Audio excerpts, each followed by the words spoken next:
حديث نمبر 355 355 حدثنا هارون بن موسى ابن أبي علقمة المديني قال حدثني أبي عن هشام بن سعد عن زيد بن أسلم عن أبيه عن عمر بن الخطاب رضي الله عنه أن رجلا جاء إلى النبي صلى الله عليه وآله وسلم فسأله أن يعطيه فقال النبي صلى الله عليه وآله وسلم ما عندي شيء ولكن ابتع علي فإذا جاءني شيء قضيته. حضرت عمر بن خطاب رضی اللہ تعالیٰ روایت فرماتے ہیں کہ ایک شخص نبی اکرم صلی اللہ علیہ وآلہ وسلم کے پاس آیا اور کچھ مانگا، یا رسول اللہ یہ مجھے دے دیجئے، یہ مجھے دے دیجئے. وہ ایک شخص آیا اور سرکار سے کچھ مانگا تو نبی اکرم صلی اللہ علیہ وآلہ وسلم نے فرمایا کہ اس وقت میرے پاس تو کچھ بھی نہیں ہے. یعنی ظاہری اعتبار کی گفتگو ہوتی تھی، میرے پاس تو کچھ بھی نہیں ہے، لیکن ایک کام کر سکتے ہیں کہ میرے نام سے آپ خرید لو، مارکیٹ میں جاؤ، جو بھی دکان آپ کو مناسب، جو بھی بیچ رہا ہے مال اس کے پاس جاؤ اور جو آپ کی ضرورت ہے خرید لو، اس نام سے کہ حضور جو ہے آپ کا، محمد جو ہے آپ کا بل ادا کر دیں گے، رسول اللہ آپ کا بل ادا کر دیں گے صلی اللہ علیہ وآلہ وسلم. فَإِذَا جَاءَنِي شَيْءٌ، جب میرے پاس کچھ آئے گا تو میں آپ کا جو قرضہ ہے، جو بل ہے، بقایا ادھار جو ہے وہ میں پے کر دوں گا. جب حضور صلی اللہ علیہ وآلہ وسلم یہ فرمائے تو حضرت عمر کہتے فقال عمر یا رسول اللہ، تو عمر نے کہا اے اللہ کے رسول، یا رسول اللہ قد اعطیتہ فما کلفک اللہ ما لا تقدر. یا رسول اللہ آپ کو اللہ تبارک و تعالی نے جو آپ نہیں کر سکتے اس کا بوجھ نہیں ڈالا آپ کے اوپر. جو آپ، اگر آپ کے پاس ہے تو آپ دے دیجئے، اگر آپ کے پاس نہیں ہے تو یہ بوجھ آپ کیوں لے رہے ہیں کہ جاؤ میرے نام سے خرید لو اور میں بعد میں ادا کر دوں گا. جو آپ نہیں کر سکتے، جو برڈن آپ نہیں سنبھال سک رہے ہیں، آپ سے نہیں ہو سک رہا، وہ برڈن کیوں لے رہے ہیں آپ. اس طرح سے حضرت عمر رضی اللہ تعالیٰ نے خیال کیے حضور کا اور یہ جملہ فرمائے.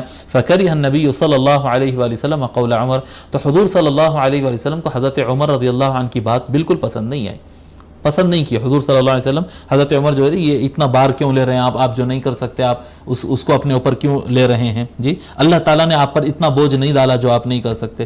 تو حضور صلی اللہ علیہ وآلہ وسلم کو یہ بات پسند نہیں آئی، حضرت عمر کی بات کو ناپسند فرمائے. فقال رجل من الانصار یا رسول اللہ، تو ایک انصاریوں میں سے ایک صحابی نے، انصار صحابہ میں سے ایک صحابی نے کہا یا رسول اللہ انفق ولا تخف من ذی العرش اقلالا، یا رسول اللہ آپ خرچ کریے اور اللہ عرش کے مالک سے کبھی کوئی نہیں ملنے کی امید مت رکھیے. آپ یہ ہرگز امید مت رکھیے کہ اللہ تعالیٰ تبارک و تعالیٰ عرش کا مالک آپ کے لیے کوئی کمی کرے گا. نہیں، اللہ کوئی کمی نہیں کرے گا، رسول اللہ عطا کیجئے.